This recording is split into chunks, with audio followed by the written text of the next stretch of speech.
నష్టము కలిగినను మాట తప్పడు,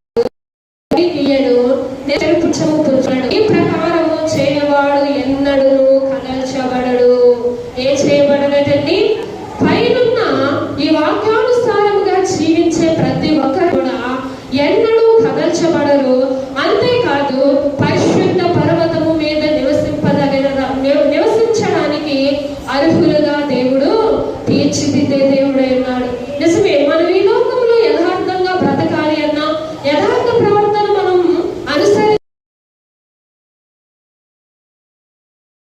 అన్నా మనకు నిత్యము కూడా ఏమెదురవుతాయి అంటే కష్టాలు, నష్టాలు, ఇరుకులు, ఇబ్బందులు, మరి ఈ యొక్క భూమి మీద నిలవబడలేని పరిస్థితులు మనకి ఎదురవుతూ ఉంటాయి. కానీ దేవుడు మనతో సెలవిస్తూ ఉన్నాడు, ఈ విధంగా ప్రవర్తించిన వారికి ఈ భూమి మీద ప్రవేశము లేకపోయినా, మనుషుల దృష్టిలో నీచులమైన, మనుషుల దృష్టిలో అసహ్యులమైన దేవుడు మనకి ఎక్కడ స్థానాన్ని ఇస్తానంటున్నాడు?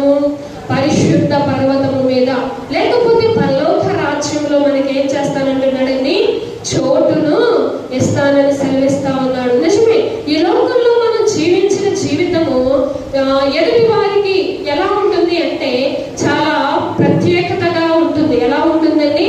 ప్రత్యేకముగా ఉంటూ ఉంటుంది. నిజమే, మనం చేసే పనులు, మనం జీవించే జీవితము అంత లోకములకు ఎలా ఉండాలి అంటే ప్రత్యేకముగా ఉండాలి. వారిలో కలిసిపోయే విధానాలు మనకి ఏమాత్రం కూడా ఉండటానికి వీల్లేదు. అలా ఉన్నప్పుడు మన ఎదుటి వారికి, ఈ లోకానికి ఎలాగా అందామంటే వీరు ప్రత్యేకమైన వారు, వీరు చేసే పనులు, వీరు చేసే కార్యాలు మనతో ఏమాత్రం కూడా కలవు కనుక వీరికి మనం దూరంగా ఉండాలని చెప్పి ఈ లోకం అయితే దూరంగా మనల్ని ఉంచుతుంది. కానీ మనల్ని దేవుడు తన ధరిలోనికి తీసుకుని ఆయన సింహాసనం మీద మనల్ని కూర్చుండబెట్టుతానని ఆయన వాగ్దానాన్ని చేస్తున్నాడు. పరిశుద్ధ పర్వతం మీద నివసించే అర్హతను మనకి దేవుడు ఇస్తానని సెలవిస్తున్నాడు.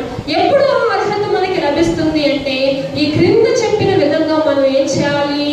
జీవించవలసిన వారమైన మన పరిస్థితులు, స్థితిగతులు మనకి ఎన్ని విధాలైన ఆటంకాలు ఏర్పడినప్పటికీ ఒక విశ్వాసి ఇట్టి జీవితంలో జీవిస్తే, ఇట్టి జీవన విధానంలో తన జీవితాన్ని కొనసాగిస్తే ఈ లోకంలో ఎన్ని ఎదురైన వాటన్నిటినీ జయిస్తాడు.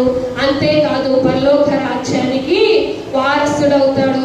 ఆ పరలోకంలో ఆయన పక్కన కూర్చునే ఆధిక్యతను దేవుడు మనకి అనుగ్రహిస్తానని ఇక్కడ